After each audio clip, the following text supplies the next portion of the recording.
Hello everyone, आप सब कैसे हैं? मैं उम्मीद करता हूँ आप लोग स्वस्थ मस्त तंदुरुस्त होंगे। आज का हमारा टॉपिक है जरंड। जरंड किसे कहते हैं? देखिए यहाँ पे यूज ऑफ जरंड। ठीक है, याद रखिएगा, जरंड वर्ब का वह रूप है जिसके अंत में क्या लगा रहता है? I N G. ठीक है, लगा होता है। ठीक है, इसका हिंदी में क्रिया के अंत में देखिएगा क्या लगा रहता है? ना, ने लगा रहता है। जैसे टहलना। ठीक है, यहाँ पे क्या आया है? ना। ठीक है, तो यहाँ पे जो है ना, इसमें आई एन जी लगेगा बाबू। ठीक है, तो इसी को हम जरंड कहते हैं। ठीक है, पार्टिसिपल में भी आई एन जी लगा होता है, पर वो पार्टिसिपल ता हुआ ते हुए रहता है, ता हुई ते हुए रहता है, ऐसा रहता है। ठीक है, तब इसमें भी आई एन जी का प्रयोग किया जाता है, पर इसका हिंदी अर्थ क्या निकलता है? ता हुआ, ती हुई, ते हुए। ठीक है, और जरंड जब आता है ना, तो इसमें टहलना, सोना, खाना पीना। ठीक है, तो जैसे यहाँ पे कुछ एग्जाम्पल दिया हूँ, इससे हम कुछ उदाहरण लेकर समझेंगे। देखिए यहाँ पे काम करना एक कला है। ठीक है, काम करना एक कला है। यहाँ पे क्या आ रहा है करना में? ये तो आपका वर्ब है, क्रिया। ठीक है, तो इसमें वाक्य का अंत में क्या आया है? यहाँ पे देखिए करना में क्या आया है? ना आया है। ठीक है, तो इसमें बाबू आई एन जी का प्रयोग करेंगे। ठीक है, और इसे तीन प्रकार से बनाया जाता है। चलिए हम यहाँ पे पहले आईएनजी का प्रयोग करना सीखेंगे। जरंड आखिर होता क्या है? ठीक है, देखिए काम करना एक कला है। ठीक है, तो पहले काम करना, यहाँ पे देखिए काम करना, यहाँ पे देखिए डूइंग वर्क। डूइंग वर्क, या आप डायरेक्ट सॉरी या आप डायरेक्ट वर्किंग भी कर सकते हैं। ठीक है, कोई बात नहीं है। देखिए यहाँ पे अब यहाँ पे ऑक्सिलरी वर्ब आएगा। यहाँ पे एक कला है, तो इज एन आर्ट। देखिए यहाँ पे पहले बना लीजिएगा, जिस वाक्य में रहेगा ना, ने। ठीक है, तब पहले वो वाक्य बना लीजिएगा वर्ब फोर लगाकर। ठीक है, आईएनजी लगाकर वर्ब फोर बना दीजिएगा। और उसके बाद जो बचेगा, यहाँ पे पहले इसके बाद एक काला है, तो यहाँ पे इज आएगा कि नहीं? तो इसके बाद क्या आएगा? एक काला है, एन आर्ट। ठीक है, इसे हम दो प्रकार से और भी बना सकते हैं। जैसे यहाँ पे it is an art to do work. ठीक है, it is an art to, यहाँ पे टू डू वर्क। तब ये आपका क्या बन गया? ये फुल इन्फिनेटिव। जब टू और वर्ब वन लगता है ना, तब ये क्या बन जाता है? Full infinitive. ठीक है, फुल इन्फिनेटिव ये नॉन फाइनाइट में काम आता है। Non finite sorry infinitive.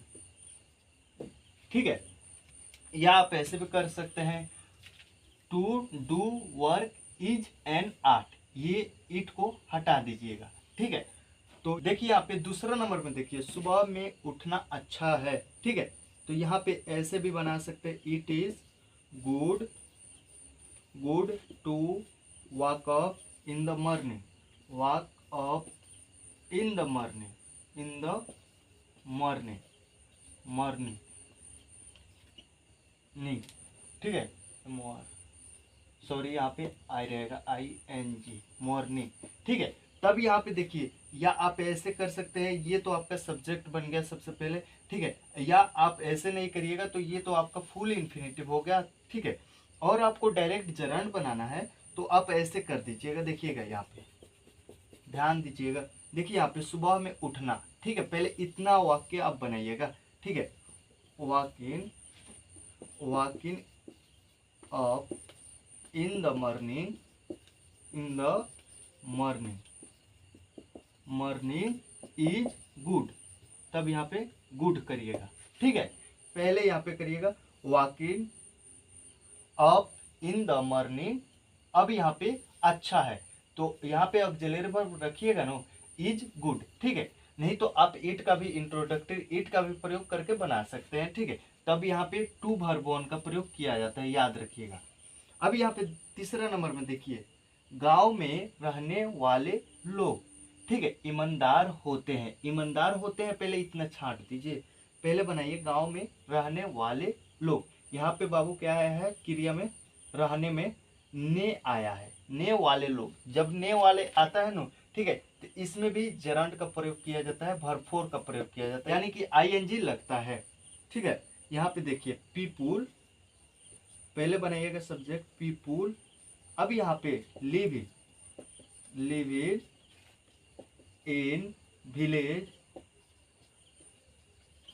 In village.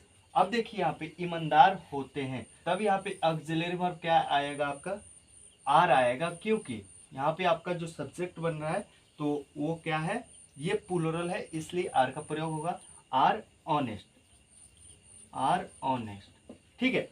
यहाँ पे देखिए ने वाला जब रहता है ना, जैसे काम करने वाले लोग पीपुल वर्किंग, या खाना बनाने वाले लोग पीपुल कुकिंग, ठीक है। पहले पीपुल करिएगा, अगर लोग रहेगा तब पीपुल करिएगा, उसके बाद डायरेक्ट जरंड का प्रयोग करिएगा। पीपुल कुकिंग या नहाने वाले लोग heaven, sorry people heaven bath, ठीक है, हैविन अ बाथ, ठीक है, तब यहाँ पे जरंड का प्रयोग होता है। चलिए हम कुछ और भी एग्जाम्पल लेकर देखते हैं, ठीक है। पहले इसे स्क्रीनशॉट कर लीजिए।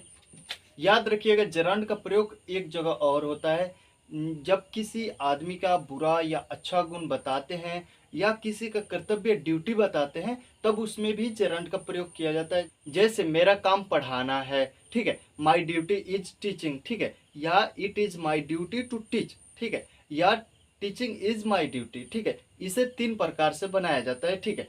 तो यहाँ पे कुछ एग्जाम्पल दिया हूँ, ठीक है। यहाँ पे जैसे देखिए उसका बुरा आदत, ठीक है, यहाँ पे देखिए उसका बुरा आदत, किसका आदत बता रहा है, ये क्या बता रहा है, उसका बुरा आदत बता रहा है, ठीक है। जुआ खेलना है, फिर यहाँ पे ना आया है ना, ठीक है, तो इसमें भी जरंड का प्रयोग होगा, ठीक है, आईएनजी, ठीक है। देखिएगा यहाँ पे his bad habit is gambling, gambling माने जुआ खेलना, ठीक है, जुआ खेलना का गैम्बलिंग होता है, याद रखिएगा।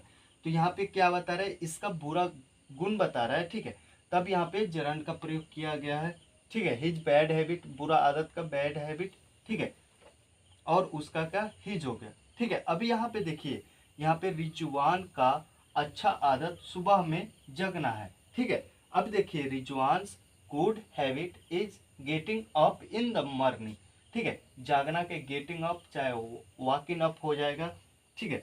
तो यहाँ पे इसका ये जो रिजवान है इनका क्या बता रहा है, ये अच्छा गुण बता रहा है, ठीक है।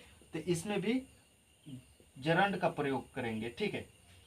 अच्छा या बुरा गुण बताने के लिए भी जरंड का प्रयोग किया जाता है, जैसे किसी का कर्तव्य बताना हो तभी भी जरंड का प्रयोग किया जाता है, याद रखिएगा। चलिए आप कुछ और भी देखते हैं, इसे स्क्रीनशॉट कर लीजिए। अब देखिए यहाँ पे प्रीपोजिशन के बाद जरंड आता है, ठीक है, याद रखिएगा। यहाँ पे at, after, above, about, around, allow, advise, before, between, beneath, by, beside, below, down, out, on, over, off, since, ठीक है। यहाँ पे for, from, forbid, in, into, inside, ठीक है, इटीसी इत्यादि और भी है, ठीक है। इसके बाद जो है जरंड का प्रयोग किया जाता है, यानी कि ING verb four, ING verb four का प्रयोग किया जाता है, याद रखिएगा, ठीक है। अगर आप लोग इसका हिंदी नहीं जानते हैं तो मैं प्रीपोजिशन पढ़ाऊंगा, उसमें मैं बता दूंगा, ठीक है। बस ये जो है ये एग्जाम्पल देने के लिए मैं आप लोग को दिया हूँ, ठीक है। इसे स्क्रीनशॉट कर लीजिए, ठीक है, और थोड़ा थोड़ा हम उदाहरण लेकर देखेंगे। चलिए यहाँ पे कुछ एग्जाम्पल लिया हूँ, प्रीपोजिशन के बाद जरंड कैसे आता है, ठीक है। जैसे यहाँ पे मैं पढ़ाने का शौकीन हूँ, ठीक है, यहाँ पे आई एम फॉन्ड ऑफ मने शौकीन होना, ठीक है, ठीक है, शौकीन होना या है, ठीक है। फॉन्ड ऑफ, यहाँ पे देखिए टीच जो है ये आपका वर्ब वन हो जाता है, और टीचिंग ये वर्ब फोर हो जाता है, ठीक है। जब आईएनजी इसमें जुट जाता है कोई भी वाक्य में तो आपका क्या बन जाता है, वर्ब फोर, तो ठीक है। तो यहाँ पे टीचिंग जो है ये आपका क्या है, ये जरंड बन गया, क्यों, यहाँ पे जो है ऑफ ये आपका प्रीपोजिशन है, I am fond of teaching, ठीक है। तो याद रखिएगा प्रीपोजिशन के बाद कोई भी प्रीपोजिशन उसके बाद जरंड का ही प्रयोग किया जाता है। जैसे यहाँ पे दूसरा नंबर में देखते हैं, मेरे बड़े भाई काम करने में माहिर है, ठीक है। यहाँ पे माई एल्डर ब्रदर, ठीक है, इज एक्सल मने एक्सल इन मने सॉरी माहिर होना, ठीक है, या माहिर है, ठीक है। तो my elder brother is excel in doing work, या डायरेक्ट आप वर्किंग भी कर सकते हैं, काम करने का, ठीक है, कोई भी दिक्कत नहीं है, ठीक है। तो ये आपका क्या है, ये प्रीपोजिशन है नो, ठीक है। तो इसके बाद डायरेक्ट जरंड का प्रयोग किया जाता है, याद रखिएगा, स्क्रीनशॉट कर लीजिए इसे, ठीक है। जैसे मेरा पढ़ाने के आदि है, ठीक है, आदि माने एडिक्ट होता है, आदि का देखिएगा यहाँ पे ADDICT, एडिक्ट टू, ठीक है, या यूज टू, ठीक है। यूज टू तो ऐसे में ये पास्ट टेंस का काम करता है, पर यहाँ पे जब इसके पहले ऑक्सिलरी वर्ब लग जाता है, ऑक्सिलरी वर्ब, तो इसके बाद डायरेक्ट जेरंड कर दिया जाता है, क्योंकि ये टू जो है, यहाँ पे टू जो है ये क्या है, फ्रेजल वर्ब है, ठीक है। ये प्रीपोजिशन का काम करता है, ये प्रीपोजिशन है, इसके बाद जेरंड का प्रयोग किया जाता है, याद रखिएगा। जैसे मेरा रात में पढ़ने की आदि है, मेरा is used to reading at night, ठीक है, या मेरा is addicted to reading at night, ठीक है। तब यहाँ पे आदि के अर्थ में एडिक्टेड या यूज टू का प्रयोग किया जाता है, ठीक है। जैसे मैं पढ़ा करता था, ठीक है, तब यहाँ पे करता था करती थी में यूज टू का प्रयोग होता है, ठीक है, करता था, ठीक है, या करती थी, तो आई यूज टू रीड। तब इसके बाद वर्ब वन का प्रयोग करिएगा, ठीक है। जब ये पास्ट टेंस में रहेगा तो इसके पहले ऑक्सिलरी वर्ब नहीं रहेगा, तो यहाँ पे वर्ब वन का प्रयोग करिएगा, ठीक है। जब इसके पहले ऑक्सिलरी वर्ब आ जाएगा, is, am, are, I am use to reading, मैं पढ़ने का आदी हूँ, तब इसका अर्थ निकल जाएगा बाबू आदि, ठीक है, यानी कि मैं पढ़ने का आदि शौकीन हूँ, ठीक है। तब इसके पहले ऑक्सिलरी वर्ब रहेगा, तो इसके बाद वर्ब फोर का प्रयोग किया जाता है, ठीक है। कुछ है और भी वाक्य देखते हैं जिसके बाद डायरेक्ट जेरंड का प्रयोग किया जाता है, ठीक है। तो इसे स्क्रीनशॉट कर लीजिए। देखिए यहाँ पे कुछ ऐसे वर्ब होते हैं जिनके बाद डायरेक्ट जेरंड यानी कि वर्ब फोर का प्रयोग किया जाता है। देखिए यहाँ पे एडमिट माने मान लेना, स्वीकार करना, एप्रिशिएट माने प्रशंसा करना, अवॉइड माने दूर रहना, बचना, डिले माने टालना, विलम्ब करना, देर करना, डीने माने इनकार करना, ठीक है, करना, ठीक है। डिटेस्ट माने घृणा करना, घृणा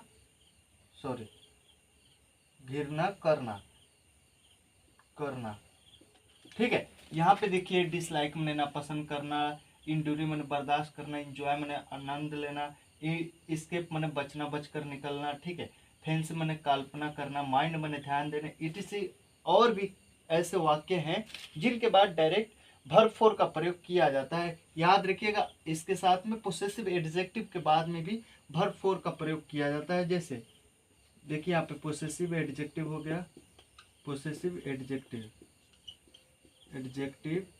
के बाद वर्ब फोर का प्रयोग किया जाता है। My, our, your, his, her, आप लोग तो my, our, your, his, her, its, their, इन सब के बाद भी जेरंड का प्रयोग किया जाता है, याद रखिएगा, ठीक है। तो फटाफट इसे स्क्रीनशॉट कर लीजिए, हम कुछ एग्जाम्पल लेकर देखते हैं।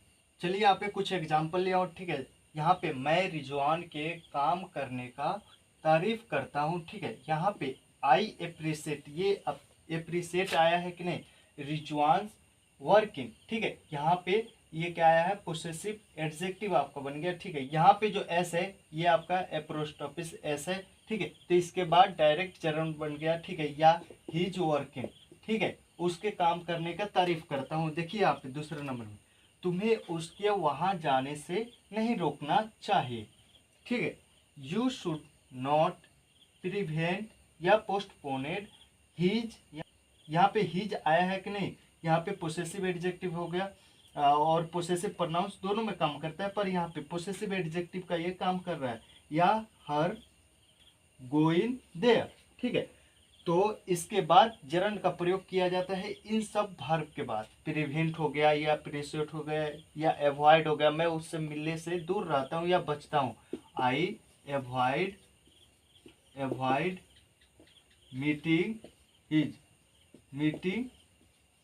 हिज या हर, ठीक है। या यू, मैं तुमसे मिलने से बचता हूँ या दूर रहता हूँ, मैं मिलने से दूर रहता हूँ, ठीक है। आई अवॉइड मीटिंग, इसके बाद डायरेक्ट जेरंड का प्रयोग किया जाता है, ठीक है। यही तो जेरंड है, ठीक है। इसमें कुछ करना नहीं है, वर्ब का चौथा रूट लगता है, बस आपको याद रखना पड़ेगा, इसे स्क्रीनशॉट कर लीजिए, ठीक है। तो आज का क्लास जो है हमारा यहीं पे ख़त्म होता है, तो हम फिर मिलते हैं आप लोग से नेक्स्ट क्लास में। तब तक के लिए जय हिंद, वंदे मातरम।